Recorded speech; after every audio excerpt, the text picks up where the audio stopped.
اللي في الصورة ده اسمه وائل، أشهر مدرس في أسيوط، واستغل شطارته في علم النفس وهو بيخطط لجريمته، وعرف في وقت قليل جدا إنه يتعرف على ناس زيه، ولاد أبلسة. هنسمع حكايته في القصة.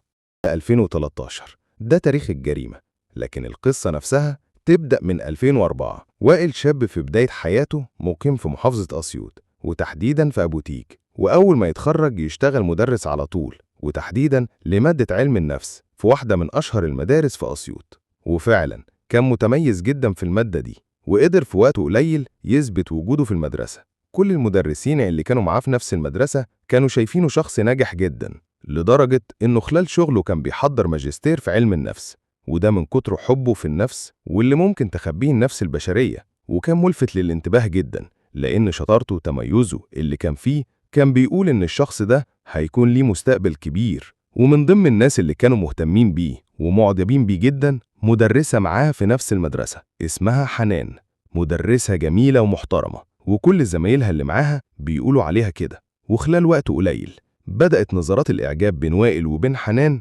تزيد وتبان أكتر، لحد ما وائل اتقدم لها وطلب إيديها للجواز، وحنان وبشكل سريع وافقت عليه لأنه شخص مميز جدا. وخلال وقت قليل يتم الجواز بينهم في وسط حب ودعم من العيلتين كانوا بيحبوا وبيحترموا بعض جدا. وحنان قررت من بداية الجواز إنها تكون الشخص اللي بيساعد وائل في حياته إنه ينجح أكتر، وعلشان كده كانت بتساعده في دراسة الماجستير بتاعته. والأهالي في أسيوط من كتر حب الطلبة في المدرس وائل كانوا بيطلبوا منه دايما إنه يدي أولادهم دروس خصوصية. وبالنسبة لوائل دي كانت فكرة جميلة جدا علشان يقدر يزود دخله، وحنان كانت بتشجعه جدا في كل الخطوات دي. لكن وائل مجرد ما بقت الفلوس معاه أكتر بدأ يزيد معاها الطمع والجشع أكتر، لأنه لقى إن الوقت اللي بيضيعه هو بيتحرك من بيت للتاني علشان يدي لطلبة دروس خصوصية يقدر في الوقت ده يدي عدد دروس أكتر. وعلشان كده قرر إنه يتفق مع واحد من المراكز التعليمية في أسيوط، وتبقى هي دي المكان اللي بيدي فيه الدروس الخصوصية، فيبقى قاعد في مكانه والطلبة هي اللي تجيله لحد عنده وياخد الدروس بتاعتهم بناء على الجدول اللي كان بيحطه أستاذ وائل. وبكده تبقى المكاسب المالية بقت أكتر بكتير. وبعد ما يمر شوية وقت الوضع في حياة وائل بقى كالتالي: يخلص شغله ويرجع على بيته لمدة ساعة بالظبط، بعد كده ينزل ويفضل قاعد بقية اليوم جوه المركز التعليمي. والوضع ده بدأ يضايق حنان، لأنه وائل فعليا ما بقاش موجود في الحياة خالص. بس حنان كانت بتسكت، لأن الوضع اللي كانوا فيه تحديدا بعد ما ربنا رزقهم بطفلين أكيد بقى محتاج مصاريف زيادة. ودي كانت دايما الحجة أستاذ وائل كان بيقولها لها، إنه بيعمل كده علشان يقدر يكفي مصاريفه ومصاريف الولاد ويقدر يعيشهم في وضع أحسن بكتير. وتمر السنين لحد ما نوصل لسنة 2008، وحنان تكتشف إن وائل عنده مجموعة من العلاقات النسائية، وعرفت كمان إن معظم الوقت اللي بيكون فيه بره البيت مش دايما بيكون جوه المركز التعليمي. وكان معاها أكتر من دليل إن وائل على علاقات نسائية متعددة. لكن الغريب وبخبرة وائل في علم النفس قدر يخلي حنان تحس بتأنيب الضمير، وقلب الترابيزة عليها وحسسها إن المشكلة عندها هي، لأنها بقت مهتمة بالولاد وبس، وهي مش واخدة بالها منه خالص. وفي الوضع ده حنان قعدت تدور إزاي تبرر له المشكلة اللي هي عملتها. بس بعد ما فاقت من اللي قاله لها، الستات برضو ما بتغلبش، ففكرت في فكرة تقدر من خلال الفكرة دي إنها تحقق التوازن بين كل الأطراف، تبقى هي مبسوطة ووائل مبسوط والولاد كمان مبسوطين.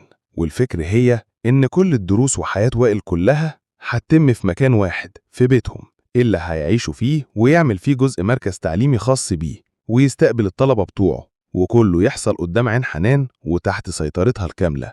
ولما تعرض الموضوع ده على وائل ما يلاقيش أي حجة يقدر يرفض بيها الفكرة دي، وفعلا يوافق وينفذه. وتمر سنة كاملة بعد ما ياخدوا الشقة الدور الأرضي ويعيشوا فيها ويعمل فيها جزء مركز تعليمي خاص بيه، والدنيا ماشية كويس جدا. لكن بعد شوية تحصل مشكلة عند وائل، إن عدد الطلبة عمال يزيد أكتر، وبقى عنده مشكلة في استقبال الطلبة وتحديد المواعيد وترتيب وتنظيم الوقت بينهم. فضروري يكون في حد مسؤول عن تنظيم وترتيب المواعيد، وكمان يمسك الحسابات الخاصة بالطلبة مع المدرس وائل. وهنا يجي دور السكرتيرة الجميلة هتيجي تمسك لوائل كل شغله وهتبقى مقيمة معاهم في الشقة، وده طبعا شكله طبيعي قدام كل الناس لأن المركز التعليمي أصلا جوه الشقة. والحقيقة إن السكرتيرة دي كانت على علاقة بوائل لمدة 7 سنين، بس طبعا حنان ما كانتش تعرف عنها أي حاجة، ولأن السكرتيرة دي كانت قريبة جدا منه فكانت عارفة كل حاجة في حياته، وكانت عارفة دخله المادي وكانت عارفة مشاكله مع حنان. والعلاقة بين وائل وبين السكرتيرة ما كانتش علاقة عادية ولا حتى علاقة عاطفية عابرة، دي كانت علاقة غير شرعية وبتتمرجح. كانت بتغير جدا على وائل وعندها غيرة طبيعي من السكرتيرة، ولكن لم يكن متوقعا أبدا إن ده شكل العلاقة بين وائل وبين السكرتيرة بتاعته. وتمر سنين كمان لحد ما نوصل لسنة 2013، وتحديدا في شهر 8 حنان وهي قاعدة في بيتها عادي فجأة يجي لها مجموعة من الرسائل الغرامية من رقم غريب وهي مش مسجلاه عندها، والرسائل دي تكتر يوم بعد يوم، ولما تحاول حنان تكلم الرقم ده دايما تلاقيه مقفول. ولما وائل يوصل البيت ويشوف الرسائل دي بنفسه يعمل معاها مشكلة كبيرة ويتهمها إنها على علاقة بحد، وياخد منها التليفون ويحاول يكلم الرقم أكتر من مرة قدامها لكن دايما الرقم مقفول. وبعد يومين ترجع الرسائل تجيلها تاني، بس الرسائل مضمونها إن الشخص ده على علاقة بحنان وعلاقة غير شرعية. فوائل يعمل مشكلة كبيرة مع حنان، وبسبب المشكلة دي حنان تسيب له البيت وتروح تقعد عند أهلها، وبعد أسبوع يتصالحوا وكل حاجة ترجع زي الأول وأحسن. ووائل يوعدها إنه مش هيشك فيها تاني وإنه متأكد إنها كويسة. ويمر شهر كامل والدنيا مستقرة جدا وهادية ومفيش أي مشاكل بين وائل وبين حنان، لحد ما يجي يوم وائل يصحى الساعة 7 الصبح في ميعاده الطبيعي ويلبس وينزل يروح المدرسة بتاعته. والمفروض إن حنان كانت تصحى بعده بحاجة بسيطة علشان تنزل هي كمان تروح على شغلها، وتيجي الساعة 8 الصبح وبنتهم اللي اسمها سارة اللي عندها 9 سنين في الوقت ده تصحى من النوم بالصدفة لأن ده مش ميعادها الطبيعي. وسارة عارفة إن باباها ومامتها في الوقت ده بيكونوا هما الاتنين خرجوا وراحوا على شغلهم، لكن يلفت انتباهها إن مفتاح البيت بتاع مامتها موجود في باب الشقة من جوه، وده معناه إن مامتها ما نزلتش من البيت وإنها لسه موجودة جوه. فتدخل عليها أوضة النوم فتلاقيها نايمة على السرير وفي بقها حتة قماش مبلولة، وشكل مامتها غريب جدا، جسمها مليان علامات زرقاء وشكلها غريب، ده غير ان في اماكن جوه اوضة النوم شكلها مبعثر وكأن الحاجات اللي موجودة وقع على الارض. البنت تحاول تصحي مامتها اكتر من مرة لكن تلاحظ ان مامتها ما بتتحركش وشكلها غريب جدا، فتنهار سارة وتقرر انها تكلم والدها على طول، ويرد عليها وهو جوه المدرسة ويسمع منها ويتصدم من اللي بيسمعه، ويقول لها انها تكلم جدتها على طول على بال ما هو يسيب المدرسة ويرجع تاني على البيت. البنت فعلا تعمل كده وفي نفس الوقت تصحي اخوها اللي تلاقيه نايم في مكان تاني غير مكانه الطبيعي. فاول ما يصحى من النوم فيقول لها انه صحي بدري ولقى باباها واقف في وسط الشقة وشكله عادي، بس لما شافه صاحي من النوم خلاه يبص على مامته ويطمن عليها، وبعد كده قال له يدخل ينام لان لسه الدنيا بدري جدا. وفجأة جدتها في نفس الوقت يجي لها تليفون من واحد صوته غريب جدا بيقول لها انه قتل بنتها وانه عايز 50,000 جنيه، يا إما هيقتل ولادها الاتنين ويقتل كمان جوزها وائل. ويقفل الخط والتليفون يتقفل بعدها على طول. وائل يوصل البيت ويكلم رجال الأمن على طول ويبلغهم إن مراته مقتولة، فيتحركوا رجال الأمن ومعاهم مجموعة من خبراء المعمل الجنائي، وأول ما يوصلوا يعرفوا إنهم قدام جريمة قتل وجريمة سرقة. ويلفت انتباه رجال الأمن في مسرح الجريمة بعض الحاجات. أولاً إن مفيش أي آثار عنف واضحة في دخول الشقة، لا في الأبواب ولا في الشبابيك لأنهم ساكنين في الدور الأرضي. ثانياً وجود مفاتيح الأم في الباب من جوه وكأنها مش عايزة أي حد يدخل من بره، وده معناه إن هي اللي فتحت الباب. والنقطة الثالثة والأهم إن واضح على رقبة حنان علامات الخنق، وفي نفس الوقت في فوطة مبلولة موجودة في بقها. ورابع حاجة إن كل الذهب بتاعها اللي موجود في البيت لقوه مسروق، وكل الفلوس اللي كانت في شنطتها أو في الدولاب لقوها مسروقة. واضح إن اللي عمل كده منظم ومرتب نفسه كويس جدا، ده غير إن خبراء المعمل الجنائي قدروا يلاقوا بصمة غريبة موجودة في أكتر من مكان في الشقة. وبعد ما عينوا مسرح الجريمة بالكامل تخلص يتم إرسال جثة حنان على الطب الشرعي، وفي نفس الوقت يبدأ رجال الأمن في التحقيقات وجمع الأدلة والاستماع للشهود. وجريمة السرقة منطقية لأن أستاذ وائل معروف جدا هناك ومعروف إنه غني بيشيل فلوس جوه البيت وبشكل يومي. وفي فترة التحقيقات والاستماع لأقوال جوزها وائل أكد إنه ما بيتهمش أي حد وإنه ما عندوش عداوات ولا هو ولا مراته مع أي حد، لكن كان لافت انتباهه إن في رقم غريب بيبعت رسائل لمراته، بس الرقم ده على طول مقفول، وإن مضمون الرسائل اللي الرقم ده كان بيبعتها لك مش مريح. رجال الأمن يفهموا من كلام وائل إنه عايز يقول بس على استحياء إن مراته احتمال تكون على علاقة بحد وهو اللي عمل كده. رجال الأمن كتبوا الملاحظة المهمة دي، لكن كملوا الاستماع لأقوال وائل اللي قال إنه نزل الساعة 7 الصبح وبعدها طلع على فرن العيش واشترى عيش، وبعدها طلع على محطة البنزين، وبعدها راح على الشغل بتاعه وقعد هناك لحد ما بنته كلمته. يكمل رجال الأمن جمع المعلومات واللي يعرفوه من خلالها إن في خلافات كانت مستمرة بين وائل وبين حنان، وإن في ناس كتير جدا كانت شاهدة على الخلافات دي. ولما يفحصوا تليفون حنان يلاقوا فعلا إن في رقم غريب كان بيبعت لها رسائل غرامية. فيقسم رجال الأمن نفسهم لمجموعة كبيرة من فرق البحث، لأن هدفهم إنه لازم يحلوا القضية دي ويعرفوا مين صاحب البصمة الغريبة الوحيدة اللي في البيت. ويوصل تقرير الطب الشرعي واللي بيقول إن تكويل حنان كان قرب شوية على الوفاة بوقت قليل، وإن عندها كسر في عظمة الرقبة نتيجة للضغط بقوة عليها، وده تسبب في الخنق وهو ده سبب الوفاة. وبرغم إن في آثار مية موجودة بسبب قطعة القماش اللي موجودة، لكن ملهاش أي علاقة بسبب الوفاة، وكأن اللي عمل كده بعد ما حنان ماتت. ده غير إنهم لقوا آثار صابون موجودة على إيد حنان، فعرفوا إن غالباً اللي قلع حنان الدهب استخدم حاجة تسهل له خروج الدهب من إيد حنان. ده حد رايق جداً وشغال على مهله. ويوصل في نفس الوقت قايمة المسروقات اللي حصلت في الشقة، ويلاقوا إنه تم سرقة 1000 جنيه من شنطة حنان وبعض المشغولات الذهبية اللي اتكتبت بالتفصيل في ورقة البحث. وتوصل أهم معلومة لرجال الأمن، والمعلومة دي من بنته الصغيرة سارة اللي عندها 9 سنين، واللي هي تعتبر اللي اكتشفت الجريمة. وفي وسط كلامها قالت لرجال الأمن إن حنان والدتها كانت بتغير على باباها جدا من السكرتيرة. وهنا رجال الأمن شكوكهم كلها تتأكد، لأنهم كانوا حاسين إن وائل له علاقة بالموضوع ده بشكل مباشر، برغم إنه كان عارف يمثل الانهيار كويس جدا. وأول حاجة عملها رجال الأمن إنهم اتأكدوا من سمعة حنان كويس جدا، وعملوا بحث عنها كامل، وعرفوا إنها ملهاش أي علاقة غير شرعية مع أي حد.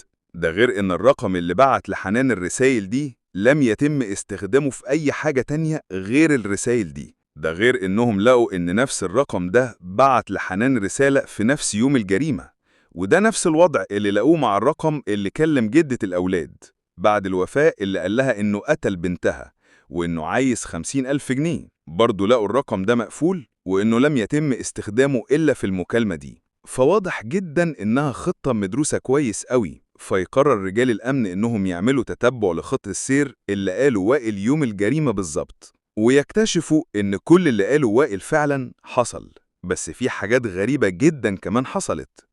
وائل لما راح لفرن العيش تعمد يتخانق مع الناس اللي واقفة علشان العيش ما كانش عاجبه، ولما راح لمحطة البنزين اتخانق جوه المحطة برضه لأنه تعدى بعربيته طابور العربيات اللي واقف بحجة إنه متأخر على المدرسة. ولما راح المدرسة لأول مرة وائل يعزم صحابه على العصير، وبرغم إنه غني جدا لكن معروف إنه بخيل وما يعملش كده. فتوصل تأكيد لرجال الأمن إن وائل كان متأصل يثبت وجوده في كل مكان راحه، وده من خلال إنه يعمل مشكلة أو يسيب أثر. ولأنه عارف إن ناس كتير في البلد عارفينه، فسهل جدا يفتكروا الواقعة اللي حصلت. ده غير إن رجال الأمن اتأكدوا إن وائل على علاقة غير شرعية مع السكرتيرة، ويتم عمل تتبع وحصر للمكالمات اللي طلعت من تليفون وائل. فيكتشف إن يوم الجريمة والساعة 7:15 صباحاً إنه كلم واحد اسمه محمد خلف وشغال سمكاري، مكالمة غريبة مع شخص غريب في وقت أغرب. فيتم جمع المعلومات عن محمد خلف ده، ويكتشف رجال الأمن إنه عليه سوابق إجرامية. فيواجه رجال الأمن وائل بالمعلومات اللي وصلوا لها دي، فيظهر عليه علامات التوتر، لكن كان عنده قدرة غريبة إنه يعرف يتحكم في نفسه. وقال إنه كلم محمد السمكاري الصبح علشان لما يخلص يومه في المدرسة هيعدي عليه علشان يعمل له شوية حاجات في العربية، وده تصرف ممكن يبان إنه طبيعي. لكن برغم اللي قاله ده رجال الأمن أقرت إنها تتحفظ عليه، وتتحرك قوة من رجال الأمن علشان يقبضوا على محمد خلف، وأول ما يشوفوهم يعترف على طول إنه هو اللي عمل كده. بس كل ده بتخطيط من الأستاذ وائل. فيتم القبض عليه وعمل مطابقة للبصمة بتاعته، ويلاقوه هي البصمة اللي موجودة في مسرح الجريمة. ولما وائل المدرس المحترم يقول إنه ما يعرفش أي حاجة عن محمد خلف، وإن العلاقة بينهم مجرد علاقة شخص عادي وسمكري، وإنه ما يعرفش أي حاجة عن الجريمة اللي محمد خلف بيتكلم عنها. فمحمد يصدمه إنه كان مسجل كل المكالمات اللي بينهم بالصوت، ده غير إنه كان مسجل كل اللقاءات اللي حصلت بينهم برضه بالصوت. ونسمع إيه اللي حصل بالظبط قبل ارتكاب الجريمة ب4 شهور. العلاقة بين وائل وبين السكرتيرة بتاعته كانت مستمرة وشغالة عادي، لكن في لحظة السكرتيرة طلبت منه إنهم يوقفوا كل العلاقات اللي بينهم، وإنها رافضة تعيش معاه بالشكل ده، وخيرته بين حاجتين: يا إما هي يا إما حنان. ولأن وائل مسيحي الديانة، فولا كان ينفع يتجوز السكرتيرة ولا كان ينفع يطلع حنان، فقرر إنه هيتخلي من مراته علشان يتجوز السكرتيرة بتاعته، وبدأ يخطط وينفذ الجريمة بتاعته في 4 شهور كاملين. أول حاجة قام بشراء خط هاتف، ويبدأ بإرسال رسائل مجانية لمراته حنان، علشان لما الجريمة تحصل رجال الأمن يشكوا إن حنان على علاقة بحد، وإن هو اللي عمل معاها كده. وتاني حاجة عملها إنه طلع على الجبل في أسيوط، في منطقة موجود فيها ناس اسمهم المطارين، والناس دي بيرتكبوا أي جريمة عادي، مش فارق معاهم أي حاجة. لكن بسبب بخل وائل والرقم القليل اللي عرضوا عليهم علشان يقتلوا مراته، فالناس دي رفضت تستقبل وائل ورفضت تسمعه من البداية. فلما ينزل من الجبل يقرر إنه هيلاقي طريقة تانية، وكمل بقية الخطة لحد ما يلاقي الشخص اللي هيقتل مراته. بدأ في الفترة دي يقنع حنان مراته إن عندها أرق وعندها مشكلة في النوم، وإنها لازم تاخد أدوية منومة، وخلاها إنها تنزل بنفسها الصيدلية هي اللي تشتري الأدوية دي. وخلال الوقت ده كان بيدور على شخص مناسب علشان يقتله مراته، فوصل لمحمد خلف السمكري، واللي عرف عليه بالصدفة، وعرف إنه عنده مشاكل مالية. ولما قعد معاه شوية عرض عليه إنه محتاج منه خدمة غريبة شوية، إنه يقتل مرات واحد صاحبه. وكان وائل ما بيتكلمش خالص عن مراته، لكن محمد خلف لأنه عنده سوابق إجرامية والمعلومة دي ما كانش يعرفها وائل، كان شاكك إن وائل بيتكلم عن مراته، وعلشان كده قرر إنه يسجل لوائل كل حاجة، بس ما كانش بنية إنه يبلغ عنه وسلمه للعدالة. محمد خلف عمل كده علشان يفضل يبتز وائل بالتسجيلات دي، ويفضل ياخد منه فلوس، وقال لا يجوز الغسل قبل توقيع العقد الجريمة بكام يوم، ويبدأ يعرفه إنه معاه تسجيلات صوتية ليه. لكن محمد خلف اتفاجئ إن وائل مرتب كل حاجة وعايز كل الخطوات تتم بسرعة، واتفق وائل مع محمد إنه هيديله 2000 جنيه مقابل إنه يقتل مراته. وده بعد ما وائل اعترف لمحمد إن فعلا الضحية دي هتكون حنان مراته، وإن غير ال2000 جنيه هيديله أي دهب حنان لابساه اليوم ده، وأي دهب موجود في الدولاب هو هيطلعه بنفسه. وفي يوم تنفيذ الجريمة وائل يكلم محمد الساعة 16:15 الصبح، ويقابله في الشارع ويدخله معاه البيت بنفسه، ويطلب منه إنه يدخل أوضة النوم على مراته. ومحمد لما يدخل يلاقي وائل داخل عليه بحتة قماش مبلولة، ويطلب منه إنه يخنقها. بس محمد يلاحظ إن في علامات زرقاء كتيرة موجودة على جثة حنان، ده غير كمان إن المية اللي وقعت عليها من حتة القماش المبلولة ما أثرتش خالص في حنان، فجاله شك إن حنان فعلا ميتة. فمحمد فكر ساعتها إنه كده معلوش بقى دي جريمة لأنه ما عملش حاجة أصلا. فخد ال2000 جنيه من شنطتها، وخد الدهب اللي موجود في الدولاب. ولما جاموا يطلعوا الدهب اللي في إيديها معرفوش. يون المدرس المحترم يدخل الحمام ويجيب صابونة علشان تساعدهم إنهم يخرجوا الدهب من إيد مراته. وفي وقت تنفيذ الجريمة ابن وائل فعلا يصحى من النوم، لكن وائل يخبي محمد خلف على جنب ويقابله بمنتهى البرود ويخليه يطمن، ويبص على مامته إنها نايمة وهي في الوقت ده كانت مقتولة، ويطلب منه إنه يدخل يكمل نومه لأن الدنيا بدري جدا. وبعد ما يخلصوا كل حاجة يطلب من محمد إنه ينزل ويستناه في مكان بعيد، وبعدها وائل ينزل ويروح الفرن ومحطة البنزين والمدرسة، وفعلا يسيب أثر ليه في كل مكان علشان رجال الأمن تتأكد إنه ما كانش موجود في البيت وقت وقوع الجريمة. وبعد ما قتل مراته وعمل فيها كده ويخلص كل مشاويره البعتقة، يقابل محمد خلف ويديله خط التليفون علشان يكلم حماته، ويقول لها اللي قاله في التليفون إنه قتل بنتها ومحتاج 100,000 جنيه. وفي نفس الوقت وائل يمسك الخط التاني ويبعت رسائل غرامية لمراته. وبعد المحاكمات وفترات طويلة، لأن وائل كان بيحاول يثبت طول الوقت إنه ملوش أي علاقة بالموضوع، يتم إصدار حكم الإعدام عليهم هما الاتنين سنة 2016. هما الاتنين سواء وائل أو محمد كانوا بيخططوا لبعض، وحنان وأولادهم ملهمش أي ذنب إنه يقع في شخصية مريضة مثل هذا، أو لا علاقة بكلمة المعلم اللي المفروض بيخرج أجيال. وبالنسبة لمحمد خلف، حياته كلها اتدمرت علشان خاطر 2000 جنيه. تخيل تدمر حياتك وتضيعها علشان كده بس. القصة دي والتخطيط اللي عمله وائل ومحمد خلف فعلا تخطيط أبلسي.